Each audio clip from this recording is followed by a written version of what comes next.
नमस्कार, कैसे हैं आप सब। तो आइए आप लोगों के सामने फिर से एब्स्ट्रैक्ट अलजेब्रा में हम लोग थ्योरम स्टार्ट करने वाले हैं। बड़ी अच्छी थ्योरम है और उसका स्टेटमेंट लिखते हैं कि प्रूव दैट। पहले यहाँ पर थ्योरम का स्टेटमेंट लिख दें। Prove that H is a normal subgroup of G if and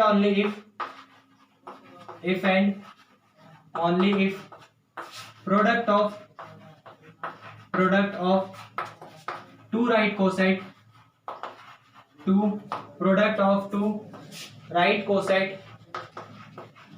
of H is equal to the right coset of H in G। देखिए स्टेटमेंट आपसे ये कहता है कि मान लीजिए H आपके पास कोई भी एक नॉर्मल सब ग्रुप है। तो नॉर्मल सब ग्रुप होने के बाद आपको ये प्रूफ करना है कि आप किसी भी दो राइट कोसेट की प्रोडक्ट करें तो रिजल्ट आपको एक नया राइट कोसेट ही मिलेगा। मतलब आपको किसी भी दो राइट कोसेट की प्रोडक्ट करेंगे तो आपको जो नया रिजल्ट मिलेगा वो राइट कोसेट ही मिलेगा। आपको ये प्रूफ करना है। और कब? जब आपके पास H नॉर्मल सब ग्रुप होगा। इफ एंड ओनली इफ लगाए तो दो कंडीशन होगी कि आप पहले लेट करके चलोगे कि H आपका नॉर्मल सब ग्रुप है, फिर आप इस चीज को प्रूफ करोगे कि product of two right coset is equal to right coset, और अगली बार आप ये मान के चलोगे कि product of two right coset के बराबर है, और आप लोग इस चीज को प्रूफ करोगे कि H आपका नॉर्मल सब ग्रुप है। दोनों कंडीशन चलना है, फॉरवर्ड भी जाना है, बैकवर्ड भी आना है। तो आइए इसे स्टार्ट करते हैं और देखते हैं अपना स्टेटमेंट तो हो गया, रिजल्ट देखते हैं। तो यहां से प्रूफ स्टार्ट हो रहा है। देखिए आप जानते हैं आपका H जो है वो एक नॉर्मल सब ग्रुप है। ये बात तो सिंपल है कि H आपका एक नॉर्मल सब ग्रुप है। तो यहाँ पे लिख लीजिए, क्योंकि पहली कंडीशन में आपको तो ये गिवन है कि given that H is a normal subgroup. Given that H is a normal subgroup, जो H है वो आपका एक नॉर्मल सब ग्रुप है, आपको ये गिवन है। और नॉर्मल सब ग्रुप होने का मतलब, उसका असली कहने का मतलब ये है कि जो HX है वो बराबर होगा XH के। उसका असली कहने का मतलब तो यही है, क्योंकि H आपका एक नॉर्मल सब ग्रुप है। इसका मतलब वो ये कहना चाहता है कि जो HX है वो बराबर होगा XH के। ये समझ आया? ये गिवन है। आपको प्रूफ करना है कि product of two right coset is equal to the right coset. तो आप यहां पर आपको प्रूफ करना है product of two right coset बराबर है किसी राइट कोसेट के। इसका मतलब ये लेके चलोगे product of two right coset और उसको सॉल्व करोगे तो आपका रिजल्ट आना चाहिए कि वो भी एक राइट कोसेट ही आएगा। समझ आया? इसका मतलब आपने लेट कर लिया, let two right coset are HA and HB। आपने इस चीज को लेट कर लिया कि कोई दो राइट कोसेट, एक तो HA है और एक HB है, तो और दोनों की प्रोडक्ट करवानी है। तो प्रोडक्ट करवाने का मतलब आपको HA इंटू HB करवाना है, तो वो रिजल्ट राइट कोसेट ही आना चाहिए। वो हम लोग को प्रूफ करना है। देखिए इसके ऊपर काम करते हैं। एसोसिएटिव प्रॉपर्टी अगर लगाएं तो इसको लिख सकते हैं H के साथ AH इंटू में B। कोई दिक्कत तो नहीं होना चाहिए। अब यहां पर ध्यान से देखिए, क्योंकि H आपका एक नॉर्मल सब ग्रुप है, मैं यहां X लेके चल रहा हूं, आप A भी ले सकते हो, क्योंकि X लो, H लो, B लो, C लो, कोई दिक्कत तो नहीं है। वो तो नाम चेंज कर रहे हो, तो आप यहाँ A भी ले सकते हो। तो यहाँ पे वो ये कहना चाह रहा है कि जो ये लेफ्ट कोसेट है वो बराबर होगा राइट कोसेट के। इसका मतलब आप AH की जगह HA भी लिख सकते हो। तो आपका ये स्टेटमेंट आ जाएगा कि AH की जगह मैंने HA लिख दिया और पीछे से B। ये समझ आया? फिर से एसोसिएटिव प्रॉपर्टी लगाइए इस पे, तो रिजल्ट आपको मिल जाएगा ये कि HH और ये वाला AB। ये आपको समझ आया? अब ध्यान से देखिए, आप किसी भी दो HH, ये भी इसको हम लोग वीडियो को बना चुके हैं, उसका लिंक डिस्क्रिप्शन में दिया हुआ है कि आपके पास किसी भी दो H, आपके पास कोई सब ग्रुप है और उसी एलिमेंट की आप कंपोजिशन निकाल रहे हैं। मतलब आपके पास कोई एक सब ग्रुप है H और उसके ही किसी भी दो एलिमेंट की आप क्लोजर लगा रहे हैं, कंपोजिशन निकाल रहे हैं, तो वही सेम टू सेम रिजल्ट देता है। तो हम लोग ये देख चुके हैं कि जो HH होगा वो H के बराबर ही होगा। तो यहां से रिजल्ट आपका आ जाएगा कि H इंटू में AB। अब AB क्या है? वो तो A और B जो था, यहां पर आप लिखिए कि फॉर A, B जो था वो तो बिलोंग करेगा G को, क्योंकि वो तो ग्रुप का एलिमेंट है। इसका मतलब आपने ये दिखा दिया कि H सब ग्रुप में आप ग्रुप के एलिमेंट ए बी की मल्टीप्लाई कर रहे हैं राइट से, तो आपने साफ साफ दिखा दिया कि जब आप H A into H B निकाल रहे थे तो वो बराबर आएगा एच ए बी के। ये आपको समझ आया? तो आपने पहले स्टेटमेंट तो प्रूफ कर दिया कि हाँ product of two right coset is equal to the right coset. अब आप बैकवर्ड चलोगे और बैकवर्ड में ये मान के चलोगे कि product of two right coset किसी दूसरे राइट कोसेट के बराबर है, तो आप ये दिखाओगे कि हाँ वो नॉर्मल सब ग्रुप है। ये आपको समझ आया? तो आइए इसे करते हैं, इसे रफ करना पड़ेगा। चलिए ठीक है, उम्मीद है आपको समझ आ रहा होगा। पेंसिल कॉपी लेकर आप समझ रहे होंगे, और अगर ब्रेन में ही समझ रहे हैं फिर तो इससे अच्छी बात कोई नहीं हो सकती। तो आइए करते हैं। देखिए एक सेकंड बस, देखिए आप जानते हैं जो आइडेंटिटी, अब हम लोग कन्वर्स प्रूफ कर रहे हैं, तो कन्वर्स प्रूफ करने में हम लोग ये दिखाएंगे कि जो product of two right coset है वो इक्वल होगा राइट कोसेट के, ये हम लेके चलेंगे। तो प्रूफ करना होगा नॉर्मल सब ग्रुप। देखिए आप जानते हैं आइडेंटिटी एलिमेंट जो ई है वो बिलोंग करेगा सब ग्रुप में, क्योंकि सब ग्रुप भी एक खुद ग्रुप है। तो आप इसको लिख सकते हैं this implies that E A belong करेगा एच ए में। ये आपको समझ आया? और अगर ई ए बिलोंग करेगा एच ए में, ये ठीक है। इसी तरीके से आप इसको कह सकते हैं कि अगर ई बिलोंग कर रहा है एच ए में, दिस इंप्लाइज दैट कि ई बी बिलोंग करेगा एच बी में। हाँ या ना में जवाब दीजिए कि अगर ई बिलोंग कर रहा है एच में तो ई ए बिलोंग करेगा एच ए में, और अगर ई बिलोंग कर रहा है एच में तो ई बी भी बिलोंग करेगा एच बी में। ये आपको समझ आया? यहां तक तो कोई दिक्कत नहीं है। अब ध्यान से देखिए कि ये वाला, ये इसका असली मतलब है, इस वाली कंपोजिशन का मतलब है। ई ए का मतलब क्या है कि ए, जब आप आइडेंटिटी एलिमेंट ई का कंपोजिशन निकालेंगे ए के साथ तो ए आएगा। इसका मतलब है कि ई बिलोंग कर रहा है एच ए में, और इसका मतलब है कि बी बिलोंग कर रहा है एच बी में। ये आपको समझ आया? अब ए बी की मल्टीप्लाई करवाइए, तो मल्टीप्लाई मतलब इस वाली कंडीशन और इस वाली कंडीशन को, इक्वेशन नहीं है कंडीशन है, तो कंडीशन को जब आप एक साथ ले लेंगे तो आप लिख सकते हो कि जो ए बी है वो बिलोंग करेगा H A into H B में। ये आपका समझ आया कि जो ए बी है वो बिलोंग करेगा H A into H B में। अब देखिए यहाँ पे छोटी सी चीज मैं एक बताना भूल गया, आप इस चीज को लेट करके चल रहे थे, इस चीज को मान के चल रहे थे कि हाँ product of two right coset किसी एक राइट कोसेट के बराबर आएगा। ये आपको समझ आया? इसका मतलब आप ये मान के चल रहे थे या आप लेट करके चल रहे थे। ये कंडीशन गिवन भी है, सॉरी मैं बताना भूल गया, सॉरी।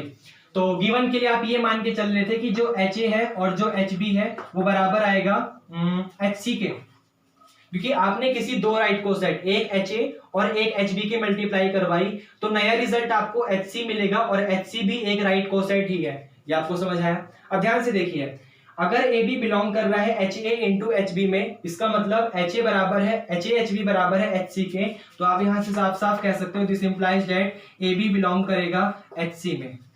ये समझ आया? इसका मतलब ए बी बिलोंग करेगा किस में? एच सी में। ये आपको समझ आया? कोई दिक्कत तो नहीं है। अब अगर ए बी बिलोंग कर रहा है एच सी में, तो आप इस चीज को यहां से लिख सकते हो कि जो ए बी होगा वो बराबर होगा किसी एक स्मॉल एलिमेंट एच सी के, क्योंकि ये एच जो है वो कैपिटल एच में बिलोंग करेगा। यहां तक तो कोई दिक्कत नहीं है। यहां पर आप लिख दीजिए कि for all small H belong to capital H. ये आपको समझ आया? For all small H belong to capital H. कोई दिक्कत है? अब ध्यान से देखिए, दोनों तरफ अगर आपने एच का कंपोजिशन लगा दिया तो रिजल्ट आपका आएगा कि कैपिटल एच ए बी बराबर हो जाएगा कैपिटल एच और स्मॉल एच सी। यहां तक तो समझ आया? आपने दोनों तरफ कैपिटल एच का कंपोजिशन लगा दिया, या मैं कोसेट बोल सकता हूं, तो आ जाएगा H A B is equal to H H C. और ये वाला जो ये कैपिटल एच और स्मॉल एच है, ये दोनों आपस में कंबाइन होकर एच ही देगा। डिस्क्रिप्शन में लिंक है, देखिए। तो आपको यहां से मिल जाएगा कि H A B is equal to H C. ये समझ आया? इसका मतलब आप इनडायरेक्टली वे में ये कहना चाहते हो, यहां से देखो, क्योंकि एच ए एच बी बराबर था एच सी के, और यहां से एच सी बराबर है एच ए बी के, इसका मतलब एच ए एच बी बराबर है एच ए बी के। तो पहले जो चीज आपने माना था कि हाँ कि कोई दो राइट कोसेट का मल्टीपल एक राइट कोसेट ही आएगा, आपने उसको इस तरीके से भी प्रूव कर दिया। आप उसको इस तरीके से भी बता सकते हो, मतलब जो आपने माना था कि हाँ एच ए एच बी बराबर आएगा किसी एच सी के, समझ रहे हो, ये किसी राइट कोसेट के बराबर आएगा, तो वो राइट कोसेट क्या है? वो right coset H A B के बराबर है। ये समझ आया? इसका मतलब दोबारा रिपीट करता हूं, आपने माना कि एच ए एच बी का कंपोजिशन एच सी आएगा। अब एच सी के बारे में मुझे नॉलेज नहीं थी कि एच सी क्या होगा, तो मैंने इस थ्योरम से करा, इसको इस रिजल्ट से करा, तो मुझे पता चला कि जो ये एच सी है वो एच ए बी के बराबर ही है। ये आपको समझ आया? तो अभी हमारा प्रूफ तो बचा ही है। तो हम लोगों ने सिर्फ अभी इतना पता लगाने के लिए कि एच सी क्या है, तो हमने ये वाला सारा रिजल्ट करा। अब आगे रिजल्ट होगा, देखिए लेकिन हल्का सा रफ करना पड़ेगा, तो इसे रफ करेंगे छोटा सा। अच्छा स्टेटमेंट अब रफ कर दें, चलिए ठीक है।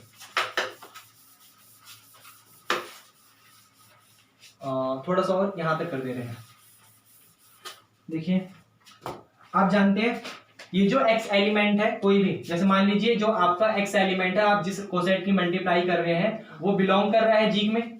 आप किसी भी x कोई भी आपके पास एलिमेंट है, आप उसकी मल्टीप्लाई कर रहे हैं जी में, और आपका जो स्मॉल h है वो बिलोंग कर रहा है कैपिटल H में। आपका स्मॉल h कैपिटल H में बिलोंग कर रहा है, ये समझ आया? तो देखिए यहां से मैं क्या बोलने वाला हूं। आप जानते हैं अगर x इस तरीके से कि जो e है वो बिलोंग करेगा सब ग्रुप में, और दोनों तरफ आपने x का राइट कोसेट निकाल लिया, तो आप कह सकते हो कि जो ex है वो बिलोंग करेगा hx में। ये आपको समझ आया? इस और ex का असली मतलब क्या है? x, तो आ जाएगा आपके पास x बिलोंग करेगा hx में, क्योंकि ex आपके पास आइडेंटिटी एलिमेंट और एक एलिमेंट, दोनों का कंपोजिशन लोगे तो एक एलिमेंट आ जाएगा। इसी तरीके से आप कह सकते हो यहां से सेकंड वाली प्रॉपर्टी से कि h जो है वो तो बिलोंग कर रहा है h में, इसमें तो कुछ नहीं कर सकते। और एक रिजल्ट और कह सकते हो कि जो e है अगर बिलोंग कर रहा है h में, तो इसका मतलब यहां से आप इस चीज को कह सकते हो कि जो e x इनवर्स है वो भी बिलोंग करेगा h x इनवर्स में। क्यों? क्योंकि x बिलोंग कर रहा है g में, दिस इंप्लाइज दैट x का इनवर्स भी बिलोंग करेगा g में। हाँ या ना में जवाब दो। ये समझ आया? अब e x इनवर्स का कंपोजिशन निकालोगे तो x इनवर्स ही आएगा और वो बिलोंग करेगा h x इनवर्स में। यहां तक तो कोई दिक्कत नहीं है। तो देखिए ये मैंने क्यों करा, क्योंकि इसके पीछे का रीजन मुझे नॉर्मल सब ग्रुप दिखाना है। नॉर्मल सब ग्रुप का मुझे मतलब ये दिखाना है कि x h इनवर्स बिलोंग करेगा h में, मुझे ये दिखाना है। तो मेरे को x एलिमेंट यहां से मिल गया, h एलिमेंट सॉरी ये स्मॉल h होता है, सॉरी ये स्मॉल h एलिमेंट यहां से मिल गया, और ये x इनवर्स एलिमेंट यहां से मिल गया। तो आपके पास x का एलिमेंट यहां फिल करिए तो ये आ जाएगा hx, इनटू में h का एलिमेंट ये फिल करिए h, इनटू में ये x इनवर्स का एलिमेंट फिल करेंगे hx इनवर्स। तो आप इसको लिख देंगे h और ये x inverse, sorry capital H inverse hx inverse.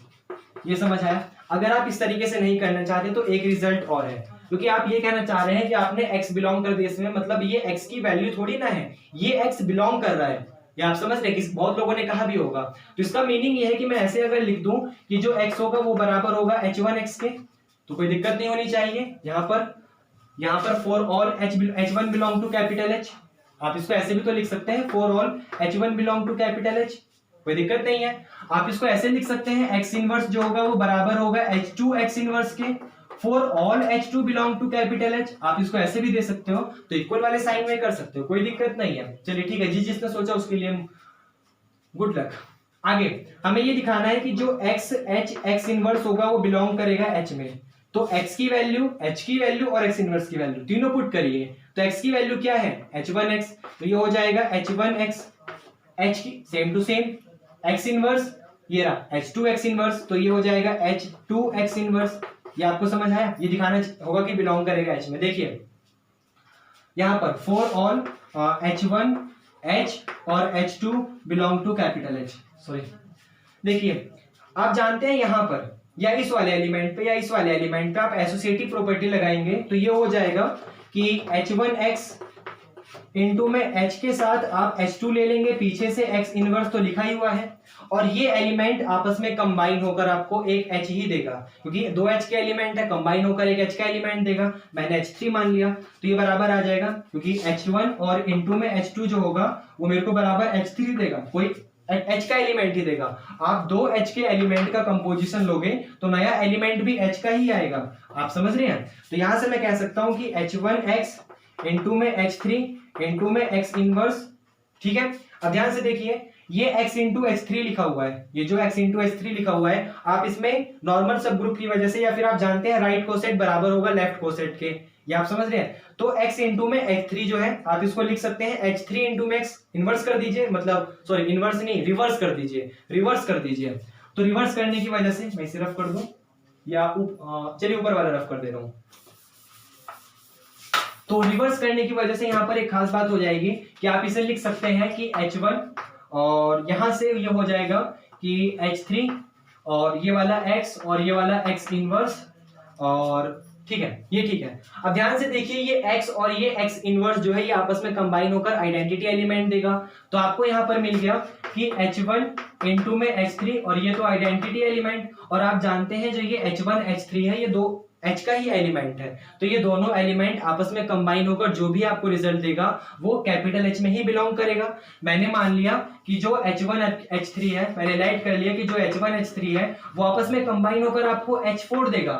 तो आपके पास रिजल्ट आ गया कि h4 इंटू में E, और h4 इंटू E का मतलब तो h4 ही होता है। तो आप यहां से साफ साफ कह सकते हैं कि जो h4 होगा वो बिलोंग करेगा H में। ये समझ आया? इसका मतलब आपने इनडायरेक्टली वे में ये दिखा दिया कि XH यानी X इनवर्स बिलोंग कर रहा है H में। इसका मतलब आप साफ साफ कह सकते हैं कि जो H है वो आपका नॉर्मल सब ग्रुप है। नॉर्मल सब ग्रुप का सिंबल कैसा होता है, मैं भूल गया, ये रहा नॉर्मल सब ग्रुप का सिंबल, यही तो होता है जी। X जो है वो नॉर्मल सब ग्रुप है जी का। ये समझ आया? सिंपल, कोई दिक्कत है? तो ये थ्योरम थी, बड़ी आसान थ्योरम है। कम से कम खुद तो ट्राई करना पड़ेगा, बिना खुद ट्राई करे नहीं होगा। हर एक पॉइंट का लॉजिक पता होना चाहिए, ऐसा क्यों हो रहा है, ऐसा क्यों हो रहा है। और जब आपको वो लॉजिक पता होगा तो आप सिंपल लगा सकते हैं, कोई दिक्कत नहीं होगी आपको। और उम्मीद भी है समझ आया होगा, और आया है तो चलिए ठीक है, good luck, thank you, bye.